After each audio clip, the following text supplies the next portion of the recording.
అసలు మొట్టమొదట అనుగ్రహించింది ఒక బోయవాణ్ణి. వెంకటేశ్వర స్వామి వారికి చామదుంపలు తేనెలో పెట్టి పెట్టి ధన్యత పొందినవాడు ఆయన. ఒక రోజున చామదుంపలన్నిటినీ ఉడికించి మెత్తగా అయిపోయాయని చూసి తేనె పట్టుకొచ్చి దోణిలో పోయివే పట్టుకెడతాను వెంకటేశ్వరుడికి అన్నాడు. ఆవిడ చూసింది తేనె అయిపోయిందండి భార్య. ఆయన అన్నాడు, రా మన ఇద్దరం వెళ్ళి తేనె పట్టుకొద్దాం. పట్టి కొడుకుని పిలిచి అన్నాడు, రే నువ్వు ఈ చామదుంపలు జాగ్రత్తగా చూస్తుండు, నేను అమ్మ వెళ్ళి తేనె పట్టుకొస్తాను. అలాగే నాన్నగారండి అన్నాడు. వాడు కూర్చున్నాడు. బోయవాడు భార్య పక్కన ఉన్న అరణ్యంలోకి వెళ్ళారు తేనె కోసం. చేసి తేనె పట్టుకుని వచ్చాడు ఆయన. ఆయన వెంకటేశ్వరుడితో కలిసి తింటాడు. అందుకని ఆ తేనె పట్టుకుని వచ్చే లోపల ఈ పిల్లవాడికి ఆకలిసింది.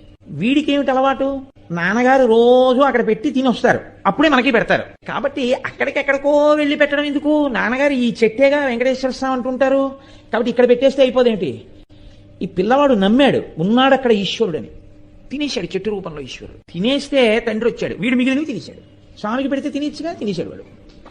తండ్రి వచ్చాడు, ఏవిరా చామదుంపలు అన్నాడు. నాన్నగారండి ఈ చెట్టులోనేగా స్వామి ఉన్నారన్నారు, మీరు రమ్మన్నాను, ఆకలేసేస్తోంది స్వామి, ఉండలేను నాన్నగారు వచ్చే వరకు, నేను తినాలంటే మీకు పెడితే కానీ తినద్దంటారు కదా నాన్నగారు, మీరు వస్తే నా స్వామి మీరు తినేద్దరు కానీ నేను తినేస్తాను, రండి స్వామి అని అడిగాను. వచ్చారు, పెట్టాను, తినేశారు.